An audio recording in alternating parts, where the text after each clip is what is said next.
ਜੇ ਅੱਜ ਵੀ ਅਸੀਂ ਪਰਮਾਤਮਾ ਦੀ ਸ਼ਰਨ ਆ ਜਾਈਏ, ਉਸ ਦਾ ਓਲਾ ਲੈ ਲਈਏ, ਤਾਂ ਇਲਾਹੀ ਮਾਤਾ ਸਾਡੇ ਪਿਛਲੇ ਸਾਰੇ ਔਗਣਾਂ ਨੂੰ ਭੁਲਾ ਕੇ ਸਾਨੂੰ ਗੱਲ ਨਾਲ ਲਾ ਲਵੇਗੀ। ਸਾਰੀਆਂ ਬਰਕਤਾਂ ਸਾਨੂੰ ਫਿਰ ਨਸੀਬ ਹੋਣਗੀਆਂ ਤੇ ਸਾਡਾ ਲੋਕ ਸੁਖੀ ਤੇ ਪਰਲੋਕ ਸੁਹੇਲਾ ਹੋ ਜਾਵੇਗਾ। ਪਰ ਸਮਝਣ ਵਾਲੀ ਗੱਲ ਸਿਰਫ ਇਹ ਹੈ ਕਿ ਉਸ ਦੀ ਚਰਨ ਸ਼ਰਨ ਜਾਣਾ ਕਿਵੇਂ ਹੈ ਤੇ ਉਸ ਦਾ ਆਸਰਾ ਜਾਂ ਓਲਾ ਲੈਣਾ ਕਿਵੇਂ ਹੈ। ਇਹ ਗੁਰਮੁਖ ਪਿਆਰਿਆਂ ਨੇ ਅੱਜ ਦੇ ਗੁਰਬਾਣੀ ਵਿਚਾਰ ਦੇ ਲੇਖ ਵਿੱਚ ਦਰਸਾਇਆ ਹੈ। ਵਿਸ਼ਾ ਹੈ ਓਲਾ। ਮਨ ਮੇਰੇ ਗਹੋ ਹਰ ਨਾਮ ਕਾ ਓਲਾ, ਤੁਝੇ न लागे ताता चोला। ਓਲਾ ਦੇ ਅਖਰੀ ਅਰਥ ਹਨ ਓਟ, ਆਸਰਾ, ਆਧਾਰ, ਸ਼ਰਨ ਜਾਂ ਟੇਕ। ਪਰ ਅਧਿਆਤਮਿਕ ਤੌਰ ਤੇ ਇਸ ਵਿੱਚ ਡੂੰਘੀ ਰਮਜ਼ ਹੈ। ਹਰ ਇੱਕ ਜੀਵ ਨੂੰ ਦੁਨੀਆ ਵਿੱਚ ਵਿਚਰਨ ਲਈ ਕਿਸੇ ਨਾ ਕਿਸੇ ਦਾ ਆਸਰਾ ਲੈਣਾ ਪੈਂਦਾ ਹੈ। ਬੱਚਾ ਪੈਦਾ ਹੁੰਦਿਆਂ ਹੀ ਆਪਣੀ ਮਾਂ ਤੇ ਨਿਰਭਰ ਹੁੰਦਾ ਹੈ ਤੇ ਫਿਰ ਸਾਰੀ ਜ਼ਿੰਦਗੀ ਵੀ ਉਹ ਆਪਣੇ ਤੋਂ ਵੱਡੀ ਹਸਤੀ ਦੀ ਓਟ ਲੈ ਕੇ ਆਪਣਾ ਜੀਵਨ ਬਤੀਤ ਕਰਦਾ ਹੈ। ਸੰਸਾਰ ਵਿੱਚ ਰਹਿੰਦਿਆਂ ਹੋਇਆਂ ਸਾਨੂੰ ਅਨੇਕ ਸਮੱਸਿਆਵਾਂ ਦਾ ਸਾਹਮਣਾ ਕਰਨਾ ਪੈਂਦਾ ਹੈ ਤੇ ਜਦ ਅਸੀਂ ਆਪ ਉਹਨਾਂ ਦਾ ਹੱਲ ਨਹੀਂ ਕੱਢ ਸਕਦੇ ਤਾਂ ਸਾਨੂੰ ਕਿਸੇ ਦਾ ਆਸਰਾ ਲੈਣਾ ਪੈਂਦਾ ਹੈ। ਇਸ ਤਰ੍ਹਾਂ ਜ਼ਿੰਦਗੀ ਦੇ ਹਰ ਪੜਾਅ ਵਿੱਚ, ਹਰ ਕਦਮ ਤੇ ਸਾਨੂੰ ਕਿਸੇ ਨਾ ਕਿਸੇ ਤੇ ਨਿਰਭਰ ਰਹਿਣਾ ਪੈਂਦਾ ਹੈ। ਸਾਡੇ ਮਾਇਕੀ ਜੀਵਨ ਤੋਂ ਇਲਾਵਾ ਇੱਕ ਹੋਰ ਜੀਵਨ ਹੈ ਜੋ ਇਸ ਮਾਇਕੀ ਜੀਵਨ ਤੋਂ ਉਚੇਰਾ ਹੈ, ਉਹ ਹੈ ਪਰਮਾਰਥ ਜੀਵਨ। ਅਸਲ ਵਿੱਚ ਪਰਮਾਰਥ ਜੀਵਨ ਤੋਂ ਬਿਨਾਂ ਸਾਡਾ ਕੋਈ ਜੀਵਨ ਹੀ ਨਹੀਂ। ਇਸ ਤੋਂ ਬਿਨਾਂ ਅਸੀਂ ਇਨਸਾਨ ਹੁੰਦੇ ਹੋਏ ਵੀ ਪਸ਼ੂ ਦੇ ਸਮਾਨ ਹਾਂ। ਅਕਾਲ ਪੁਰਖ ਦੀ ਆਪਣੀ ਮੌਜ ਵਿੱਚ ਰਚੀ ਇਸ ਇਲਾਹੀ ਕਾਇਨਾਤ ਦੇ ਦੋ ਭਿੰਨ-ਭਿੰਨ ਮੰਡਲ ਹਨ। ਇੱਕ ਆਤਮਿਕ ਮੰਡਲ ਹੈ ਜਿਸ ਵਿੱਚ ਇਲਾਹੀ ਪ੍ਰਕਾਸ਼ ਹੈ, ਸਦਾ ਖੈਰ, ਸਦਾ ਸੁਖ, ਸਦਾ ਖੁਸ਼ੀ, ਪ੍ਰੀਤ, ਪ੍ਰੇਮ, ਰਸ, ਚਾਉ, ਨਾਮ, ਸ਼ਾਂਤੀ ਅਤੇ ਠੰਡ ਦਾ ਪ੍ਰਵੇਸ਼ ਅਤੇ ਪ੍ਰਗਟਾਵਾ ਹੈ। ਦੂਸਰਾ ਹੈ ਮਾਇਕੀ ਮੰਡਲ, ਯਾਨੀ ਹਉਮੈ ਵੇੜੀ ਸਿਆਣਪ ਦਾ ਮੰਡਲ, ਜਿਸ ਵਿੱਚ ਨੀਵੀਆਂ ਮਾਇਕੀ ਰੁਚੀਆਂ ਹਨ। ਕਾਮ ਹੈ, ਕ੍ਰੋਧ ਹੈ, ਲੋਭ, ਮੋਹ, ਹੰਕਾਰ, ਖੁਦਗਰਜ਼ੀ, ਈਰਖਾ, ਨਫ਼ਰਤ, ਸਾੜਾ, ਚਿੰਤਾ, ਤ੍ਰਿਸ਼ਨਾ ਆਦਿ ਦੀ ਅੱਗ ਵਰਤ ਰਹੀ ਹੈ। ਇਸ ਆਤਿਸ਼ ਦੁਨੀਆ ਵਿੱਚ ਖਚਤ ਹੋਈ ਸਾਰੀ ਲੁਕਾਈ, ਸੜਦੀ ਬਲਦੀ ਹੈਬੂ ਕਰਦੀ, ਹਾਲ ਦੁਆਈ ਮਚਾਉਂਦੀ, ਕਿਜ ਨਾ ਬੁਝੇ ਕਿਜ ਨਾ ਸੁਝੇ, ਦੁਨੀਆ ਗੁੱਜੀ ਪਾਏ ਵਾਲਾ ਜੀਵਨ ਬਤੀਤ ਕਰ ਰਹੀ ਹੈ। ਬਾਬਾ ਦੇਖੈ ਧਿਆਨ ਤਰ, ਜਲਤੀ ਸਭ ਪ੍ਰਿਥਵੀ ਦਿਸਾਈ। जैसी अगन उदर में तैसी बाहर माया, माया अगन सब इको जेही करते खेल रचाया। मन मुख माया मोह व्यापे, ए मन तृष्णा जलत तिखैया। गुरबाणी अनुसार इस गुज्जी पाए अथवा मायकी अग तो बचण लई अपनियां मन दियां बारमुखी सुरतियां बिरतियां नूं मायकी मंडल तो मोड़ के आत्म मंडल दे शीतल, शांत, सुखदाई, बिस्मादी, ठंडे खुनक नाम वल लावना ही भज पए हर शरण आई है। हाँ जी, आड़ियां सुरतियां बुरतियां, मन दियां सुरतियां बिरतियां नूं मायकी मंडल तो मोड़ के आत्मक मंडल दे ठंडे नाम वल लावना ही चरण शरण जाना है ते गहो हर नाम का ओला है। जेकर एक पासे अग दे भांबड़ मचा दईए ਅਤੇ ਦੂਜੇ ਪਾਸੇ ਬਰਫ਼ ਜਮ੍ਹਾਂ ਕਰ ਦਈਏ ਤਾਂ ਜਿਉਂ-ਜਿਉਂ ਅਸੀਂ ਅੱਗ ਦੇ ਨੇੜੇ ਜਾਵਾਂਗੇ ਤਿਉਂ-ਤਿਉਂ ਸੇਕ ਵੱਧਦਾ ਜਾਵੇਗਾ ਅਤੇ ਠੰਡ ਘਟਦੀ ਜਾਵੇਗੀ। ਇਸ ਦੇ ਉਲਟ ਜੇ ਅੱਗ ਵੱਲ ਪਿੱਠ ਕਰਕੇ ਬਰਫ਼ ਵੱਲ ਮੁੜਾਂਗੇ ਤਾਂ ਠੰਡ ਵੱਧਦੀ ਜਾਵੇਗੀ ਅਤੇ ਸੇਕ ਘਟਦਾ ਜਾਵੇਗਾ। ਇਹੋ ਅਸੂਲ ਸਾਡੀ ਮਾਨਸਿਕ ਹਾਲਤ ਉੱਤੇ ਵੀ ਹੂ-ਬਹੂ ਟੁਕਦਾ ਹੈ। ਜਿਉਂ-ਜਿਉਂ ਅਸੀਂ ਆਤਿਸ਼ ਦੁਨੀਆ ਵੱਲ ਪਿੱਠ ਕਰਕੇ ਠੰਡੇ ਨਾਮ ਵੱਲ ਆਪਣਾ ਮਨ ਦਾ ਰੁਖ ਕਰਾਂਗੇ ਤਾਂ ਸਾਨੂੰ ਨਾਮ ਦੀ ਠੰਡਕ ਪ੍ਰਾਪਤ ਹੋਵੇਗੀ ਤੇ ਜਿਉਂ-ਜਿਉਂ ਠੰਡਾ ਹਰ ਨਾਮ ਵੱਲ ਪਿੱਠ ਕਰਕੇ ਆਪਣੀ ਇਲਾਹੀ ਮਾਤਾ ਅਕਾਲ ਪੁਰਖ ਦਾ ਓਲਾ ਛੱਡ ਕੇ, ਉਸ ਦਾ ਆਸਰਾ ਛੱਡ ਕੇ, ਉਸ ਨੂੰ ਭੁਲਾ ਕੇ ਜਾਂ ਬੇਮੁਖ ਹੋ ਕੇ ਸਾਡੀ ਸੁਰਤੀ ਬਿਰਤੀ ਆਤਿਸ਼ ਦੁਨੀਆ ਵੱਲ ਮੁੜਦੀ ਜਾਂਦੀ ਹੈ। ਤਿਉਂ-ਤਿਉਂ ਹਰ ਨਾਮ ਦੀ ਆਤਮਕ ਠੰਡ ਘਟਦੀ ਜਾਂਦੀ ਹੈ ਅਤੇ ਉਸੇ ਮਿਕਦਾਰ ਵਿੱਚ ਨਾਮ ਦੀਆਂ ਇਲਾਹੀ ਬਰਕਤਾਂ ਤੋਂ ਵਾਂਝੇ ਹੁੰਦੇ ਜਾਂਦੇ ਹਾਂ। ਇਸ ਤਰ੍ਹਾਂ ਪਰਮਾਤਮਾ ਨੂੰ ਭੁੱਲਦਿਆਂ ਭੁੱਲਦਿਆਂ ਸਮਾਂ ਪਾ ਕੇ ਅਸੀਂ ਮਾਇਆ ਦੀ ਦਲਦਲ ਵਿੱਚ ਇਤਨਾ ਖੁੱਭ ਜਾਂਦੇ ਹਾਂ ਕਿ ਸਾਨੂੰ ਇਸ ਅਗਨ ਸ਼ੋਕ ਸਾਗਰ ਤੋਂ ਬਾਹਰ ਕਿਸੇ ਹੋਰ ਉਚੇਰੇ, ਚੰਗੇਰੇ, ਸੁਨਹਿਰੇ, ਸੁਖਦਾਈ, ਕਲਿਆਣਕਾਰੀ ਆਤਮ ਜੀਵਨ ਦਾ ਚੇਤਾ ਹੀ ਨਹੀਂ ਰਹਿੰਦਾ। ਖਿਆਲ ਹੀ ਨਹੀਂ ਆਉਂਦਾ ਕਿ ਕੋਈ ਉਚੇਰਾ ਜੀਵਨ ਹੈ। ਨਾ ਇਸ ਉੱਤੇ ਨਿਸ਼ਚਾ ਆਉਂਦਾ ਹੈ, ਨਾ ਸ਼ਰਧਾ ਉਪਜਦੀ ਹੈ, ਨਾ ਜੀਵਨ ਜੀਵਨ ਦੀ ਲੋੜ ਪਾਸਦੀ ਹੈ।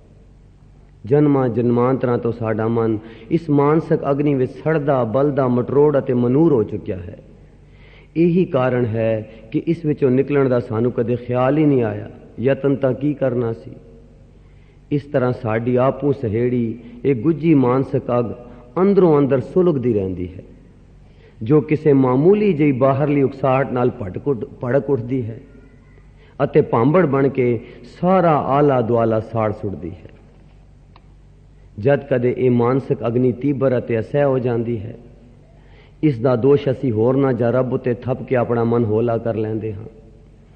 ਇਸ ਦੇ ਨਾਲ ਨਾਲ ਅਸੀਂ ਆਪਣੀ ਸਿਆਣਪ ਅਤੇ ਚਤਰਾਈ ਦੁਆਰਾ ਦੁੱਖਾਂ ਕਲੇਸ਼ਾਂ ਤੋਂ ਬਚਣ ਦੀ ਕੋਸ਼ਿਸ਼ ਕਰਦੇ ਹਾਂ। ਜਦ ਸਫਲਤਾ ਨਹੀਂ ਮਿਲਦੀ ਤਾਂ ਆਪਣੇ ਤੋਂ ਤਕੜੇ ਅਫਸਰਾਂ, ਵਜ਼ੀਰਾਂ, ਸੰਬੰਧੀਆਂ ਦੀ ਓਟ ਜਾਂ ਆਸਰਾ ਪਾਲਦੇ ਹਾਂ। ਜਦ ਕਿਸੇ ਤਰ੍ਹਾਂ ਵੀ ਕਾਮਯਾਬੀ ਨਹੀਂ ਮਿਲਦੀ, ਸਾਡਾ ਦੁੱਖ ਨਹੀਂ ਟਲਦਾ, ਤਾਂ ਸਾਧਾਂ, ਸੰਤਾਂ, ਪੀਰਾਂ, ਫਕੀਰਾਂ, ਦੇਵੀਆਂ ਦੇਵਤਿਆਂ ਦੀ ਸ਼ਰਨ ਲਈ ਜਾਂਦੀ ਹੈ। ਜੇ ਇੱਕ ਸਾਧ ਸੰਤ ਜਾਂ ਪੀਰ ਫਕੀਰ ਕੋਲੋਂ ਕਾਰਜ ਰਾਸ ਨਾ ਆਵੇ ਤਾਂ ਦੂਜੇ ਦੀ ਟੇਕ ਤੱਕਦੇ ਹਾਂ। ਜਦ ਕਿ ਗੁਰਬਾਣੀ ਸਾਨੂੰ ਸੁਚੇਤ ਕਰਦੀ ਹੈ, ਮਾਨੁਖ ਕੀ ਟੇਕ ਬਿਰਥੀ ਸਭ ਜਾਣ। ਇੱਥੇ ਹੀ ਬਸ ਨਹੀਂ, ਜੀਵ ਆਪਣੇ ਦੁੱਖਾਂ ਕਲੇਸ਼ਾਂ ਤੋਂ ਬਚਣ ਲਈ ਜਾਂ ਆਪਣੀ ਮਾਇਕੀ ਤ੍ਰਿਸ਼ਨਾਵਾਂ ਦੀ ਪੂਰਤੀ ਲਈ ਦਰ ਦਰ ਭਟਕਦਾ ਫਿਰਦਾ ਹੈ।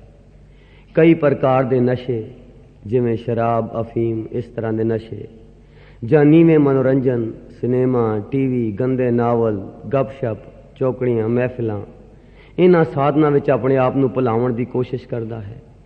ਪਰ ਇਹ ਸਾਰੇ ਸਾਧਨ, ਇਹ ਨਸ਼ੇ, ਇਹ ਨੀਵੇਂ ਮਨੋਰੰਜਨ, ਇਹ ਮਾਨਸਿਕ ਸਮੱਸਿਆਵਾਂ ਨੂੰ ਭੁਲਾਉਣ ਜਾਂ ਉਹਨਾਂ ਤੋਂ ਬਚਣ ਦੇ ਆਰਜ਼ੀ ਉਪਾਅ ਹਨ, ਜਿਨ੍ਹਾਂ ਨਾਲ ਕੁਝ ਚਿਰ ਲਈ ਓਪਰੀ ਜਿਹੀ ਖੁਸ਼ੀ ਜਾਂ ਤਸੱਲੀ ਤਾਂ ਮਿਲਦੀ ਹੈ, ਪਰ ਮਨ ਦੇ ਜਿਹੜੇ ਅੰਦਰਲੇ ਗੁੱਝੇ ਭਾਂਬੜ ਹਨ ਉਹ ਨਹੀਂ ਬੁਝਦੇ ਤੇ ਨਾ ਹੀ ਹਿਰਦੇ ਵਿੱਚ ਠੰਡ ਪੈਂਦੀ ਹੈ।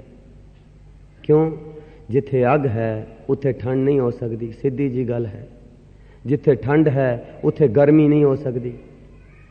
ਅੱਗ ਦੇ ਭਾਂਬੜ ਵਿੱਚੋਂ ਠੰਡ ਲੱਭਣੀ ਹਾਸੋਹੀਣੀ ਮੂਰਖਤਾ ਹੈ। ਮਨ ਦੀਆਂ ਅਗਨ ਰੂਪ ਇਹਨਾਂ ਤ੍ਰਿਸ਼ਨਾਵਾਂ ਵਿੱਚੋਂ ਮਨ ਦਾ ਸੁਖ ਲੱਭਣਾ, ਇਹਨਾਂ ਦੀ ਤ੍ਰਿਸ਼ਨਾਵਾਂ ਦੀ ਪੂਰਤੀ ਵਿੱਚੋਂ ਇੱਕ ਹਾਸੋਹੀਣੀ ਮੂਰਖਤਾ ਹੈ। ਪਰ ਅਸੀਂ ਬੜੇ ਸਿਆਣੇ, ਵਿਦਵਾਨ ਅਤੇ ਅਕਲ ਲਤੀਫ ਕਹਾਉਂਦੇ ਹੋਏ ਵੀ ਹਉਮੈ ਦੇ ਭਰਮ ਭੁਲਾਵੇ ਅਧੀਨ ਤ੍ਰਿਸ਼ਨਾਵਾਂ ਦੀ ਪੂਰਤੀ ਵਿੱਚੋਂ ਮਨ ਦਾ ਸੁਖ, ਹਾਂਜੀ, ਤ੍ਰਿਸ਼ਨਾਵਾਂ ਦੀ ਪੂਰਤੀ ਵਿੱਚੋਂ ਸ਼ਾਂਤੀ ਅਤੇ ਠੰਡ ਪਾਲਦੇ ਹਾਂ। ਪਰ ਸਾਡੀ ਇਸ ਹਾਲਤ ਬਾਰੇ ਭਾਈ ਗੁਰਦਾਸ ਜੀ ਲਿਖਦੇ ਹਨ, ਆਸਾ ਮਨਸਾ ਮੋਹਣੀ ਤਾਮਸ ਤ੍ਰਿਸ਼ਨਾ ਸ਼ਾਂਤ ਨਾ ਆਵੇ, ਬਲਦੀ ਅੰਦਰ ਤੇਲ ਪਾਏ ਕਿਉਂ ਮਨ ਮੂਰਖ ਅੱਗ ਬੁਝਾਵੇ। ਇਸ ਗੁੱਜੀ ਮਾਨਸਿਕ ਅੱਗ ਤੋਂ ਛੁਟਕਾਰਾ ਪਾਉਣ ਲਈ ਅਸੀਂ ਧਾਰਮਿਕ ਅਸਥਾਨਾਂ ਵੱਲ ਦੌੜਦੇ ਹਾਂ, ਪਰ ਉੱਥੇ ਵੀ ਅਸੀਂ ਆਪਣੀ ਅੰਦਰਲੀ ਅੱਗ ਨਾਲ ਲੈ ਜਾਂਦੇ ਹਾਂ। ਧਰਮ ਅਸਥਾਨਾਂ ਨੂੰ ਵੀ ਅਸੀਂ ਈਰਖਾ, ਦਵੈਤ, ਵੈਰ ਵਿਰੋਧ, ਲਾਲਚ, ਬੇਈਮਾਨੀ ਤੇ ਮਜ਼ਹਬੀ ਤਵਸਬ ਦੀ ਅੱਗ ਲਾਈ ਹੋਈ ਹੈ। ਮਾਇਆ ਡਰ ਡਰ ਪਤਹਾਰ ਗੁਰਦੁਆਰੇ ਜਾਵੇ, ਤਾਹਾਂ ਜੋ ਵਿਆਪੇ ਮਾਇਆ ਕਹਾਂ ਠਹਿਰਾਈ ਹੈ। ਸੋ ਜੀਵਨ ਦੇ ਹਰ ਖੇਤਰ ਵਿੱਚ ਇਸ ਅੱਗ ਦੇ ਭਾਂਬੜ ਮਚ ਰਹੇ ਹਨ, ਜਿਨ੍ਹਾਂ ਵਿੱਚ ਸੜਦੀ ਬਲਦੀ ਲੁਕਾਈ ਪੁਕਾਰ ਕਰ ਰਹੀ ਹੈ, ਹਾਏ ਠੰਡ ਕਿੱਥੇ। ਗੁਰੂ ਬਾਬੇ ਨੇ ਇਸ ਵਿਸ਼ਵ ਹਿਰਦੇ ਦੀ ਪੁਕਾਰ ਸੁਣ ਕੇ ਖਲਕਤ ਨੂੰ ਗੁਰਬਾਣੀ ਰਾਹੀਂ ਇਉਂ ਆਤਮਿਕ ਜੀਵਨ ਸੇਧ ਬਖਸ਼ੀ। ਮਨ ਮੇਰੇ ਗਹੋ ਹਰ ਨਾਮ ਕਾ ਓਲਾ, ਤੁਝੇ न लागे ताता चोला, ताती वाव न लागई पार ब्रह्म शरणाई, शीतल शांत सुख हर सरणी, जलती अगन निवारे। ਇਹ ਜਗ ਜਲਤਾ ਦੇਖ ਕੇ ਭੱਜ ਪਏ ਹਰ ਸ਼ਰਣਾਈ ਰਾਮ। ਜਦ ਨਿੱਕੇ ਬੱਚੇ ਨੂੰ ਸੱਟ ਵੱਜਦੀ ਹੈ ਜਾਂ ਕੁੱਤੇ ਬਿੱਲੇ ਪੈਂਦੇ ਹਨ ਤਾਂ ਉਹ ਮੰਮੀ ਮੰਮੀ ਪੁਕਾਰਦਾ ਹੈ ਜਾਂ ਭੱਜ ਕੇ ਮਾਂ ਕੋਲ ਜਾਂਦਾ ਹੈ, ਕਿਉਂਕਿ ਉਸ ਨੂੰ ਪੱਕਾ ਨਿਸ਼ਚਾ ਹੁੰਦਾ ਹੈ ਕਿ ਉਸ ਦੀ ਮਾਂ ਉਸ ਨੂੰ ਆਫਤ ਤੋਂ ਜ਼ਰੂਰ ਬਚਾ ਲਵੇਗੀ। ਮਾਂ ਦੀ ਗੋਦ ਅਥਵਾ ਓਲਾ ਹੀ ਉਸ ਲਈ ਸਭ ਤੋਂ ਸੁਰੱਖਿਅਤ ਥਾਂ ਹੈ, ਜਿੱਥੇ ਕੋਈ ਦੁੱਖ ਕਲੇਸ਼ ਜਾਂ ਆਫਤ ਨਹੀਂ ਪਹੁੰਚ ਸਕਦੀ। ਪਾਇਓ ਬਾਲ ਬੁੱਧ ਸੁਖਰੇ। ਇਸ ਤਰ੍ਹਾਂ ਦੇ ਪੂਰਨ ਨਿਸ਼ਚੇ ਜਾਂ ਸ਼ਰਧਾ ਭਾਵਨੀ ਨਾਲ ਸਤਿਗੁਰਾਂ ਨੂੰ ਪੁਕਾਰਨਾ ਜਾਂ ਸਿਮਰਨ ਕਰਨਾ ਹੀ ਸਤਿਗੁਰੂ ਦੀ ਚਰਨ ਸ਼ਰਨ ਜਾਣਾ ਹੈ ਤੇ ਉਸ ਦੀ ਓਟ ਲੈਣੀ ਹੈ। ਹਾਂਜੀ, ਜਿਨ੍ਹਾਂ ਨਿੱਕੇ ਜਿਹੇ ਬੱਚੇ ਨੂੰ ਆਪਣੇ ਮਾਂ ਤੇ ਵਿਸ਼ਵਾਸ ਹੁੰਦਾ ਹੈ, ਇਸ ਵਿਸ਼ਵਾਸ ਨਾਲ ਸਤਿਗੁਰੂ ਦਾ ਸਿਮਰਨ ਕਰਨਾ, ਉਸ ਨੂੰ ਪੁਕਾਰਨਾ, ਇਹ ਹੈ ਪਰਮਾਤਮਾ ਦਾ ਓਲਾ ਲੈਣਾ। ਅਕਾਲ ਪੁਰਖ ਦੇ ਹੁਕਮ ਦੀ ਸਹਿਜ ਚਾਲ ਵਿੱਚ ਆਪਣੀ ਨਿੱਕੀ ਜਿਹੀ ਮਨਮਰਜ਼ੀ ਨੂੰ ਰਲਾਉਣਾ ਹੀ ਉਸ ਦਾ ਓਲਾ ਲੈਣਾ ਹੈ। अपने मन दियां सियाणपां उगतियां जुगतियां ਇਹੜ तेहड़ हौमे मैं मेरी ਨੂੰ ਮਾਇਆ ਵੱਲੋਂ ਮੋੜ ਕੇ ਸਤਿਗੁਰੂ ਦੇ ਹੁਕਮ ਦੇ ਪਰਾਇਣ ਜਾਂ ਆਤਮ ਪਰਾਇਣ ਕਰਨਾ ਹੀ ਭੱਜ ਪਏ ਹਰ ਸ਼ਰਣਾਈ ਹੈ। ਜਦ ਜੰਗਲ ਨੂੰ ਅੱਗ ਲੱਗ ਜਾਵੇ ਤਾਂ ਹਿਰਨ ਆਦਿ ਜੰਗਲੀ ਜੀਵ ਨਦੀ ਵਿੱਚ ਛਾਲ ਮਾਰ ਕੇ ਆਪਣੇ ਆਪ ਨੂੰ ਅੱਗ ਦੇ ਸੇਕ ਤੋਂ ਬਚਾ ਲੈਂਦੇ ਹਨ। ਇਸੇ ਤਰ੍ਹਾਂ ਗੁਰਮੁਖ ਜਨ अथवा हर जन प्यारे अपनी कूड़ी होमे अथवा अपनी मायकी सियाणपां उगतियां जुगतियां ehड़ तेहड़ ज्ञान फिलॉसफियां क्यों क्या कैसे वाली बुद्धि दे चिंता फिकर तोखले आदि छट के निक्के बच्चे वांग भोले पाए सतगुरु दी प्रेम स्वैपना दी निੱਗੀ गोद दा ओला लैंदे हन ते साध संगत विच विचरदियां होयां अटुट सिमरन द्वारा शब्द सुरत विच लिव लाउंदे हन तां सतगुरु दियां सभे बख्शिशां दे पात्र बनदे हन। ਜਦੋਂ ਆਪਣੀਆਂ ਸਿਆਣਪਾਂ ਨੂੰ ਤਿਆਗ ਕੇ ਸਾਧ ਸੰਗਤ ਵਿੱਚ ਸਿਮਰਨ ਕਰਕੇ ਸ਼ਬਦ ਵਿੱਚ ਸੁਰਤ ਲਾਉਂਦੇ ਹਨ ਤਾਂ ਸਤਿਗੁਰੂ ਦੀਆਂ ਸਾਰੀਆਂ ਬਖਸ਼ਿਸ਼ਾਂ ਪ੍ਰਾਪਤ ਕਰਦੇ ਹਨ ਤੇ ਸਤਿਗੁਰੂ ਉਸ ਗੁਰਮੁਖ ਰੂਹ ਨੂੰ ਇਉਂ ਪਿਆਰ ਨਾਲ ਨਿਵਾਜਦਾ ਹੈ।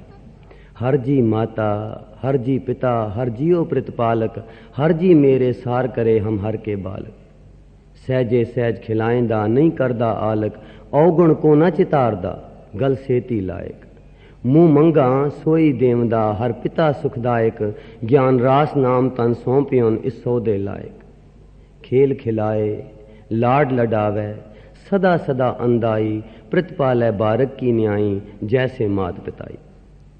पर कोई विरले बख्शे हुए गुरमुख जन ही इस आतिश दुनिया विच हर नाम दा ओला लैके इलाही प्रीत दी ठंड माणदे हन। दावा अगन बहुत तृण जाले कोई हरिया बूट रहे हो रही। सो गुरबाणी विच बार बार सानू ऐसे बख्शे होए आत्मक ठंड विच विचर रहे गुरमुख जना दी संगत करन दा ताकीदी हुक्म कीता गया है। वो विरले जिन्हां ने इस आतिश दुनिया विच नाम दी ठंड दा सहारा लिया है उस दे नाल जुड़े होए हन उन्हां गुरमुख जना दी सानू संगत करन दा गुरबाणी विच ताकीदी हुक्म कीता गया है। मन मेरे तिन की ओटले मन तन अपना तिन जन जे जिन जन अपना प्रभु पछाता सो जन सर्व थोक का दाता तिसकी शरण सर्व सुख पावे तिसकै दरस सब पाप मिटावे अवर सियानप सगली छाड़ तिस जन की तू सेवा। सो इंसान दी अकाल पुरख उते ओट अते अकाल पुरख दा अपनी अंश जीवां लई सद बख्शिन सदा मेहरवाना अवगुण को न चितारे प्रेम सहित गल लावे वाले इलाही बिरद नूं दर्शावण लई मां बच्चे दी प्रीत एक सर्वोत्तम उदाहरण है। बच्चा जद मां दी कुख विच होंदा है तां उस दी लिव करते नाल जुड़ी होण करके उस दे विकसण अते प्रफुल्लित होण लई सारा प्रबंध इलाही माता यानी अकाल पुरख द्वारा सहज सुभाई होंदा रहिंदा है। 9 महीने मां दी पेट दी जठर अग्नि विच अकाल पुरख दे अटुट सिमरन दा ओला ही उसनूं बचाई रखदा है। हाँ जी, गर्भ दी जठर अग्नि विच बच्चे नूं 9 महीने वो सिमरन ही तां बचांदा है। मात गर्भ में आपन सिमरन दे तैं तुम राखण हारे। जन्म तो बाद भी निक्के बच्चे नूं अपने आप दी सोझी नहीं होंदी, उस दी अपनी मां उत्ते भोले पाए टेक अते शरदा भावनी होंदी है। इसलिए दुवली खिच अनुसार मां भी अपना आपा वार के नव जन्मे बच्चे दी संभाल पालन पोषण अते जीवन दियां सारियां लोड़ां दा फिक्र ते इंतजाम करदी है। बच्चे नूं अपने लिए कोई सियाणप चातरी प्रबंध फिक्र चिंता या दौड़ भज करन दी लोड़ ही नहीं पैंदी। क्यों? क्योंकि उसनूं दृढ़ विश्वास होंदा है कि उसकी कोई अपनी प्यार करन वाली, कोई राखी करन वाली, संभालन वाली, उसनूं कोई खेल खिलावन वाली, लाड लडाउण वाली, उसका फिक्र करन वाली कोई शिवचिंतक हस्ती है जो उसकी प्यार भावना नाल परवरिश करती है। उसके भोले पाए निश्चय अनुसार मां ही उसका रब गुरु अते दाती है। इसलिए बच्चा बेफिक्र होके आसा मनसा तो रहत होके निसल होके निश्चिंत होके अपने माँ बाप की पूर्ण ओट अते छतर छाया हेठ खेलदा मौलदा चाव विच खुशी विच खेड़े विच रंग हसै रंग रोवै चुप भी कर चाहे अनुसार कुदरती सहज जीवन बतीत करता है। उधर घर दे कम्मां कारां विच रुझी हुई मां अपने बच्चे विच लिव लाई रखदी है, कम करदी है, लिव बच्चे विच, चुल्हे विच अग बालदी, ਚੱਕੀ ਚਾਉਂਦੀ ਪਸੀਨੇ ਦੇ ਬੋਹ ਨਾਲ ਲਿਬੜੀ ਤਿਬੜੀ ਮਾਂ ਦੀ ਗੋਦੀ ਵਿੱਚ ਬੱਚਾ ਰਿੜਦਾ ਫਿਰਦਾ ਆ ਜਾਂਦਾ ਹੈ ਤੇ ਮਾਂ ਦੇ ਪਿਆਰ ਦੀਆਂ ਅੰਮ੍ਰਿਤ ਕੋਟਾਂ ਭਰਦਾ ਸਭ ਕੁਝ ਭੁੱਲ ਜਾਂਦਾ ਹੈ।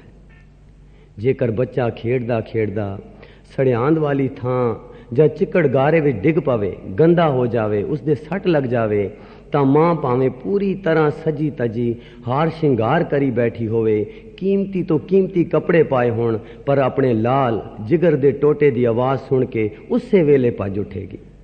ਰੋਂਦੇ ਕੁਰਲਾਉਂਦੇ ਲਿਬੜੇ ਤਿਬੜੇ ਬੱਚੇ ਨੂੰ ਆਪਣੀ ਹਿੱਕ ਨਾਲ ਲਾ ਲਵੇਗੀ, ਪਿਆਰ ਨਾਲ ਚੁੰਮ ਚੱਟ ਕੇ ਉਸ ਨੂੰ ਅਸੀਸਾਂ ਦੇਂਦੀ, ਲੋਰੀਆਂ ਦੇਂਦੀ ਤੇ ਥਾਪੜ ਥਾਪੜ ਕੇ ਸੁਆਏਗੀ। ਮਾਂ ਦੀ ਇਸ ਸੇਵਾ ਭਾਵਨਾ ਵਿੱਚ ਨਾ ਕੋਈ ਸਵਾਰਥ ਹੈ, ਨਾ ਕੋਈ ਮੁਕਤੀ ਦੀ ਇੱਛਾ। ਸਗੋਂ ਮਾਂ ਤਾਂ ਬੱਚੇ ਦੀ ਪਿਆਰ ਖਿੱਚ ਵਿੱਚ ਆਪਾ ਵਾਰ ਕੇ ਉਸ ਸਿਰਜਣਹਾਰ ਦੇ ਹੁਕਮ ਦੀ ਕਾਰ ਕਮਾਉਂਦੀ ਹੈ। ਇਹ ਮਾਂ ਬੱਚੇ ਦੇ ਪਿਆਰ ਦਾ ਅਲੌਕਿਕ ਇਲਾਹੀ ਕਰਿਸ਼ਮਾ ਹੈ। ਪਰ ਇਹ ਮਾਂ ਪਿਆਰ ਜਾਂ ਮੋਹ ਦੀ ਛਤਰ ਛਾਇਆ ਬੱਚੇ ਤੇ ਉਤਨਾ ਚਿਰ ਕੰਮ ਕਰਦੀ ਹੈ ਜਿੰਨਾ ਚਿਰ ਬੱਚਾ ਮਾਂ ਦੇ ਖਿਆਲਾਂ, ਰੀਝਾਂ ਤੇ ਪਿਆਰ ਭਾਵਨਾਵਾਂ ਦੇ ਪ੍ਰੈਣ ਜਾਂ ਸੁਰ ਵਿੱਚ ਰਹਿੰਦਾ ਹੈ, ਉਸ ਦੀ ਓਟ ਜਾਂ ਓਲਾ ਲੈਂਦਾ ਹੈ। ਤੇ ਜਦੋਂ ਬੱਚਾ ਸਿਆਣਾ ਆਪ ਹੁਦਰਾ ਤੇ ਮਾਂ ਦੀ ਪਿਆਰ ਭਾਵਨਾ ਤੋਂ ਬੇਸੁਰਾ ਹੋ ਕੇ ਆਪਣੀ ਮਨਮਰਜ਼ੀ ਕਰਦਾ ਹੈ ਤਾਂ ਉਹ ਮਾਂ ਪਿਆਰ ਦੇ ਨਿੱਘ ਅਤੇ ਸ਼ੁਭ ਇੱਛਾਵਾਂ ਤੋਂ ਵਾਂਝਾ ਹੁੰਦਾ ਜਾਂਦਾ ਹੈ ਅਤੇ ਆਪਣੇ ਕਰਮਾਂ ਦਾ ਨਤੀਜਾ ਭੁਗਤਦਾ, ਠੋਕਰਾਂ ਖਾਂਦਾ ਹੈ, ਜਿਸ ਲਈ ਉਹ ਆਪ ਜ਼ਿੰਮੇਵਾਰ ਹੁੰਦਾ ਹੈ। ਇਸ ਦਾ ਕਾਰਨ ਇਹ ਹੈ ਕਿ ਜਦ ਬੱਚਾ ਆਪ ਹੁਦਰਾ ਹੋ ਕੇ ਮਾਂ ਪਿਆਰ ਤੋਂ ਪਰੇ ਹੋ ਜਾਂਦਾ ਹੈ ਜਾਂ ਉਸ ਦਾ ਓਲਾ ਛੱਡ ਦਿੰਦਾ ਹੈ ਤਾਂ ਉਸ ਦਾ ਆਪਣੇ ਮਾਂ ਪਿਆਰ ਰੂਪੀ ਸੋਮੇ ਨਾਲੋਂ ਸੰਬੰਧ ਟੁੱਟ ਜਾਂਦਾ ਹੈ ਤੇ ਉਹ ਰੁੱਖਾ ਸੁੱਕਾ ਜੀਵਨ ਬਤੀਤ ਕਰਦਾ ਹੈ, ਆਪਣੀ ਕਰਨੀ ਦਾ ਨਤੀਜਾ ਆਪ ਭੁਗਤਦਾ ਹੈ। ਫਿਰ ਵੀ ਭਾਵੇਂ ਬੱਚਾ ਤਾਂ ਭੁੱਲ ਜਾਂਦਾ ਹੈ, ਪਰ ਮਾਂ ਦੇ ਹਿਰਦੇ ਵਿੱਚ ਮਾਂ ਪਿਆਰ ਦੇ ਸ਼ੁਭ ਖਿਆਲ ਤੇ ਅਸੀਸਾਂ ਉਸੇ ਤਰ੍ਹਾਂ ਹੀ ਕਾਇਮ ਰਹਿੰਦੇ ਹਨ। ਤੇ ਜਦ ਵੀ ਬੱਚਾ ਆਪਣੀਆਂ ਸਿਆਣਪਾਂ ਤੇ ਆਪ ਹੁਦਰੇਪਨ ਤੋਂ ਦੁਖੀ ਹੋ ਕੇ ਮਾਂ ਦੀ ਸ਼ਰਨ ਲੈਂਦਾ ਹੈ ਤਾਂ ਮਾਂ ਉਸ ਨੂੰ ਫਿਰ ਗੱਲ ਨਾਲ ਲਾਉਂਦੀ ਹੈ ਤੇ ਆਪਣਾ ਨਿੱਘਾ ਪਿਆਰ ਅਤੇ ਸ਼ੁਭ ਅਸੀਸਾਂ ਬਖਸ਼ਦੀ ਹੈ। ਜੇ ਅਤ ਕਰੋਪ ਕਰੇ ਕਰਤਾਇਆ ਤਾਂ ਵੀ ਚੀਤ ਨ ਰਾਖਸ ਮਾਇਆ। ਇਸੇ ਤਰ੍ਹਾਂ ਜਦ ਅਸੀਂ ਹਉਮੈ ਦੇ ਭਰਮ ਭੁਲਾਵੇ ਅਧੀਨ ਅਕਾਲ ਪੁਰਖ ਦਾ ਆਸਰਾ ਜਾਂ ਉਸ ਦੀ ਟੇਕ ਛੱਡ ਕੇ ਦੂਜੇ ਭਾਵ ਵਿੱਚ ਆ ਕੇ ਕਾਮ, ਕ੍ਰੋਧ, ਲੋਭ, ਮੋਹ, ਹੰਕਾਰ ਦੇ ਵਸ ਪੈ ਕੇ ਆਪਣੀ ਇਲਾਹੀ ਮਾਤਾ ਦੇ ਪਿਆਰ ਤੋਂ ਮੂੰਹ ਮੋੜਦੇ ਹਾਂ ਜਾਂ ਉਸ ਦਾ ਓਲਾ ਛੱਡ ਕੇ ਮਾਇਆ ਦੇ ਚਿਲਕਵੇਂ ਕਰਿਸ਼ਮਿਆਂ ਵਿੱਚ ਗਲਤਾਨ ਹੋ ਜਾਂਦੇ ਹਾਂ ਤਾਂ ਉਸ ਦੇ ਸਾਰੇ ਦੈਵੀ ਗੁਣਾਂ, ਬਰਕਤਾਂ ਤੇ ਬਖਸ਼ਿਸ਼ਾਂ ਤੋਂ ਵਾਂਝੇ ਹੋ ਜਾਂਦੇ। ਜਿਵੇਂ ਬਿਜਲੀ ਦੇ ਕਰੰਟ ਤੋਂ ਲਾਭ ਲੈਣ ਲਈ ਤਾਰਾਂ ਦਾ ਮੇਲ ਜ਼ਰੂਰੀ ਹੈ, ਇਸੇ ਤਰ੍ਹਾਂ ਅਕਾਲ ਪੁਰਖ ਦੀਆਂ ਬੇਅੰਤ ਅਪਾਰ ਸੁਖਦਾਈ ਤੇ ਕਲਿਆਣਕਾਰੀ ਦਾਤਾਂ ਦੇ ਪਾਤਰ ਬਣਨ ਲਈ ਸਾਡੇ ਮਨ ਦੀਆਂ ਬਿਰਤੀਆਂ ਦੀ ਤਾਰ ਸਾਡੇ ਅੰਤਰਾਤਮੇ ਹਰ ਨਾਮ ਨਾਲ ਜੁੜੀ ਹੋਣੀ ਚਾਹੀਦੀ ਹੈ। ਜੇ ਅਸੀਂ ਚਾਹੁੰਦੇ ਹਾਂ ਕਿ ਪਰਮਾਤਮਾ ਦੀਆਂ ਸਾਨੂੰ ਅਣਮੰਗੀਆਂ ਦਾਤਾਂ ਪ੍ਰਾਪਤ ਹੋਣ ਤਾਂ ਸਾਡੇ ਮਨ ਦੀਆਂ ਬਿਰਤੀਆਂ ਦੀ ਤਾਰ ਨਾਮ ਨਾਲ ਜੁੜੀ ਹੋਣੀ ਚਾਹੀਦੀ ਹੈ। ਇਸ ਉਦਾਹਰਣ ਤੋਂ ਸਪਸ਼ਟ ਹੈ ਕਿ ਸਾਡੀ ਸ਼ਰਧਾ ਭਾਵਨੀ ਵਿੱਚ ਵਿਘਨ ਪੈਣ ਨਾਲ ਹੀ ਅਸੀਂ ਰੱਬੀ ਪਿਆਰ ਦੀ ਤਾਰ ਨਾਲੋਂ ਟੁੱਟ ਜਾਂਦੇ ਹਾਂ। ਪਰਮੇਸ਼ਰ ਤੇ ਭੁੱਲਿਆਂ ਵਿਆਪਨ ਸਭੇ ਰੋਗ, ਵੇਮੁਖ ਹੋਏ ਰਾਮ ਤੇ ਲੱਗਨ ਜਨਮ ਵਿਜੋ। ਸਾਡੀ ਹਉਮੈ ਦੇ ਭਰਮ ਭੁਲਾਵੇ ਵਿੱਚੋਂ ਉਪਜੀ ਸਿਆਣਪ, ਚਾਤਰੀ, ਇਹੜ ਤਿਹੜ ਤੇ ਕਿੰਤੂ ਪਰੰਤੂ ਹੀ ਸਾਨੂੰ ਇਲਾਹੀ ਮਾਤਾ ਪਰਮੇਸ਼ਰ ਦੀ ਨਿੱਘੀ ਗੋਦ ਤੋਂ ਵਾਂਝਿਆ ਰੱਖਦੇ ਹਨ। ਤੇ ਜਿਉਂ-ਜਿਉਂ ਅਸੀਂ ਅਕਾਲ ਪੁਰਖ ਦੀ ਓਟ ਛੱਡ ਕੇ ਸ਼ਰਧਾਹੀਣ, ਭਾਵਨਾਹੀਣ ਤੇ ਪਿਆਰਹੀਣ ਹੁੰਦੇ ਜਾਂਦੇ ਹਾਂ, ਤਿਉਂ-ਤਿਉਂ ਸਾਡੀ ਪ੍ਰੀਤ ਡੋਰੀ ਦੀ ਖਿੱਚ ਕਮਜ਼ੋਰ ਹੁੰਦੀ ਜਾਂਦੀ ਹੈ ਅਤੇ ਇਸ ਤੋਂ ਪ੍ਰਾਪਤ ਹੋਣ ਵਾਲੀਆਂ ਇਲਾਹੀ ਦਾਤਾਂ ਅਤੇ ਗੁਣ ਘਟਦੇ ਜਾਂਦੇ ਹਨ। ਜਿਸ ਤਰ੍ਹਾਂ ਸ਼ਾਮ ਹੋਣ ਨਾਲ ਚਾਨਣ ਘਟਦਾ ਜਾਂਦਾ ਹੈ ਤੇ ਹਨੇਰਾ ਵੱਧਦਾ ਜਾਂਦਾ ਹੈ, ਇਸੇ ਤਰ੍ਹਾਂ ਜਦ ਇਨਸਾਨ ਨਾਮ ਦੇ ਆਤਮ ਪ੍ਰਕਾਸ਼ ਤੋਂ ਦੂਰ ਹੁੰਦਾ ਜਾਂਦਾ ਹੈ ਤਾਂ ਮਾਇਕੀ ਤ੍ਰਿਸ਼ਨਾਵਾਂ ਤੇ ਭਰਮ ਭੁਲਾਵੇ ਦਾ ਹਨੇਰ ਵੱਧਦਾ ਜਾਂਦਾ ਹੈ। ਲਿਵ ਛੁੜਕੀ ਲਗੀ ਤ੍ਰਿਸ਼ਨਾ ਮਾਇਆ ਅੰਬਰ ਵਰਤਾਇਆ। ਫਿਰ ਵੀ ਜਦ ਕਦੇ ਸਤਸੰਗਤ ਕਰਦਿਆਂ ਜੀਵ ਦੀ ਆਤਮਾ ਕਿਸੇ ਤਰ੍ਹਾਂ ਜਾਗ ਪਵੇ ਤੇ ਉਹ ਠਗਣੀ ਮਾਇਆ ਦੇ ਜਾਲ ਵਿੱਚੋਂ ਨਿਕਲਣ ਲਈ ਪਰਮਾਤਮਾ ਦੀ ਸ਼ਰਨ ਆਵੇ ਤਾਂ ਆਪਣੇ ਬਿਰਧ ਨੂੰ ਪਾਲਦੀ ਹੋਈ ਇਲਾਹੀ ਮਾਤਾ ਉਸ ਉੱਤੇ ਮਿਹਰਬਾਨ ਹੁੰਦੀ ਹੈ ਅਤੇ ਆਪਣੇ ਦਰੋਂ ਘਰੋਂ ਦੈਵੀ ਬਖਸ਼ਿਸ਼ਾਂ ਨਾਲ ਉਸ ਨੂੰ ਨਿਵਾਜਦੀ ਹੈ। ਹਾਂਜੀ, ਭਾਵੇਂ ਜੀਵ ਤ੍ਰਿਸ਼ਨਾ ਵਿੱਚ ਗਲਤਾਨ ਹੋਇਆ ਫਿਰਦਾ ਹੈ, ਪਰ ਫਿਰ ਵੀ ਜਦ ਕਦੇ ਸਤਸੰਗ ਕਰਦਿਆਂ ਜੀਵ ਦੀ ਆਤਮਾ ਕਿਸੇ ਤਰ੍ਹਾਂ ਜਾਗ ਪਵੇ ਤੇ ਉਹ ਠਗਣੀ ਮਾਇਆ ਦੇ ਜਾਲ ਵਿੱਚੋਂ ਨਿਕਲਣ ਲਈ ਪਰਮਾਤਮਾ ਦੀ ਸ਼ਰਨ ਆਵੇ ਤਾਂ ਆਪਣੇ ਬਿਰਧ ਨੂੰ ਪਾਲਦੀ ਹੋਈ ਇਲਾਹੀ ਮਾਤਾ ਉਸ ਉੱਤੇ ਉਸੇ ਤਰ੍ਹਾਂ ਮਿਹਰਬਾਨ ਹੁੰਦੀ ਹੈ ਅਤੇ ਆਪਣੇ ਦਰੋਂ ਘਰੋਂ ਦੈਵੀ ਬਖਸ਼ਿਸ਼ਾਂ ਨਾਲ ਉਸ ਨੂੰ ਨਿਵਾਜਦੀ ਹੈ। ਜੋ ਸ਼ਰਨ ਆਵੇ ਤਿਸ ਕੰਠ ਲਾਵੇ, ਇਹ ਬਿਰਧ ਸੁਆਮੀ ਸੰਦਾ। ਜੋ ਤੇਰੀ ਸ਼ਰਣਾਈ ਹਰ ਜਿਓ ਤਿਨ ਕੀ ਕਰੈ ਪ੍ਰਤਪਾਲ। ਸਾਡੇ ਇਲਾਹੀ ਮਾਤਾ ਪਿਤਾ ਨੂੰ ਪਤਾ ਸੀ ਕਿ ਇਨਸਾਨ ਆਪਣੀ ਹਉਮੈ ਦੇ ਅਧੀਨ ਹੋ ਕੇ ਆਪਣੀ ਤੀਖਣ ਬੁੱਧੀ ਦੀਆਂ ਉਕਤੀਆਂ ਜੁਗਤੀਆਂ ਰਾਹੀਂ ਆਪਣੇ ਦਾਤੇ ਪਰਮੇਸ਼ਰ ਨੂੰ ਭੁੱਲ ਸਕਦਾ ਹੈ। ਇਸ ਲਈ ਆਦਿ ਤੋਂ ਹੀ ਪਰਮੇਸ਼ਰ ਨੇ ਸਾਨੂੰ ਬੇਮੁਖਾਂ ਨੂੰ ਭੁੱਲ ਵਿੱਚੋਂ ਕੱਢ ਕੇ ਯਾਦ ਵਿੱਚ ਲਿਆਉਣ ਲਈ ਜਾਂ ਅਕਾਲ ਪੁਰਖ ਦੇ ਓਲੇ ਦੀ ਨਿੱਘੀ ਅਤੇ ਸੁਖਦਾਈ ਛਤਰ ਛਾਇਆ ਹੇਠ ਮੁੜ ਲਿਆਉਣ ਲਈ ਤੁਰੋਂ ਹੀ ਗੁਰੂ ਪੀਰ ਫਕੀਰ ਸਾਧ ਸੰਤ ਮਹਾਂਪੁਰਖ ਗੁਰਮੁਖ ਪਿਆਰੇ ਲੋੜ ਅਨੁਸਾਰ ਇਸ ਸੰਸਾਰ ਤੇ ਭੇਜੇ, ਜਿਨ੍ਹਾਂ ਨੇ ਉਸ ਵਕਤ ਦੇ ਹਾਲਾਤ ਅਨੁਸਾਰ ਜੀਵਾਂ ਨੂੰ ਪਰਮਾਰਥ ਵੱਲ ਲਾਉਣ ਲਈ ਆਤਮਿਕ ਉਪਦੇਸ਼ ਦਿੱਤੇ। ਸਮੇਂ ਸਮੇਂ ਸਿਰ ਜਿਹੜੇ ਵੀ ਗੁਰਮੁਖ ਪਿਆਰੇ ਜਾਂ ਮਹਾਂਪੁਰਖ ਆਏ, ਉਹਨਾਂ ਨੇ ਸਮੇਂ ਦੀ ਹਾਲਾਤ ਨੂੰ ਦੇਖ ਕੇ ਉਸ ਟਾਈਮ ਜਿਹੜਾ ਉਪਦੇਸ਼ ਜ਼ਰੂਰੀ ਹੈ ਉਹ ਉਪਦੇਸ਼ ਦਿੰਦੇ ਸਨ।